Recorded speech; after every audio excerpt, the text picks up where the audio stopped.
Hello again, I'm Yalda Hakim. You're watching Impact from the BBC. Our main news today.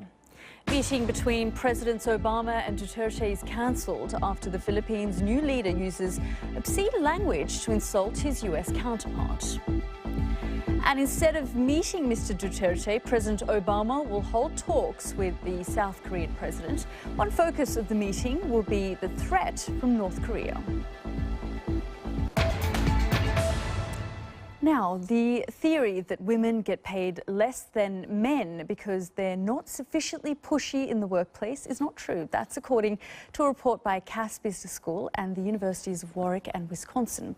The study compared the details of 4,600 workers across over 800 employers in Australia. That country is thought to be the only place to systematically record whether employees had asked for a pay rise. And they found that when like-for-like male and female workers were compared, men were 25% more likely to get a pay rise when they asked.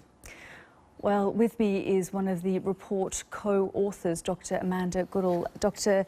Goodall, thanks very much for joining us here on the programme. Very welcome. You're one of the co-authors. Were you Yes. surprised by the findings of this report? Yes, we were actually. We checked the statistics very, very carefully. We thought we were looking at the regression equations upside down because we really did not expect it. So we really tested it very, very carefully.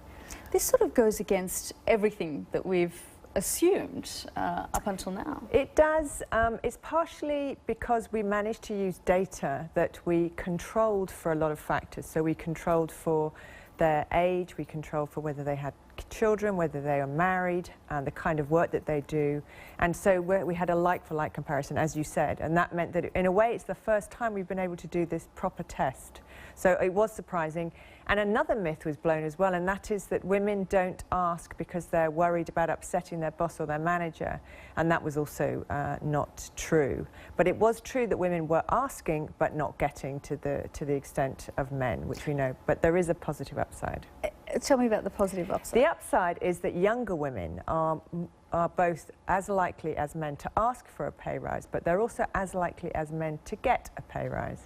So is that sort of a cultural shift or change that you've seen? We don't know exactly why, because we don't do those kind of analysis. But I think the big question is this a cohort effect? And by that I mean, is it a generational shift? Are younger women representative of a new generation and representing a new attitude in the workplace whereby women and men are being treated equally? We will know that as women continue to rise up through their jobs and become managers, if they're still getting the same pay rise as men when they're in senior positions, and then we'll know whether it's a generational or a cohort effect. So how does one ask for a pay rise? Well, there's yes, this isn't in the study, but certainly from my other research, the tips that I would give women, honestly, are one thing we do know is 70% of the 4,500 people in that survey have asked for a pay rise at some point in time. That's extraordinary. So most people think that they A, deserve a pay rise, or B, deserve to be promoted. Now, that can't come to everyone. So I guess what I would suggest is make sure you go at the right time, don't go too soon. You can never be sure about this, but try and make sure that you're as ready as possible. I would also encourage particularly women, but obviously also men, so when you go to the negotiating table, know what you're asking for. A lot of times people will go along and they'll say, I want a pay rise, and then a manager may turn around and say, how much do you want? And they won't know. Be prepared, know how much you want.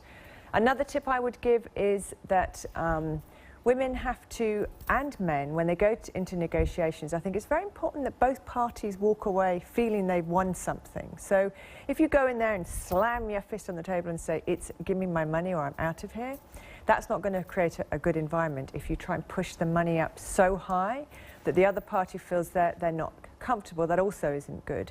So I think it's good that both parties walk away feeling they've gained something from it. And finally, which is a harder message, and this is very much for women, and I've shown this in research with Agnes Baker that we're just writing up now, women are more likely to stay in jobs where their job satisfaction has declined and they're no longer enjoying it as much as men. Men will quit much sooner than women. So women have got to, once they've gone through all the negotiating, if they haven't gotten anywhere, they've got to put their money where their mouth is, and they've got to actually quit their job and go and find another one. Some interesting tips there for how to get a pay rise, and some background there on the study. Thank you so much, Dr. Goodall, for joining us here on the You're programme. very welcome. Okay, let's get all the latest sports news.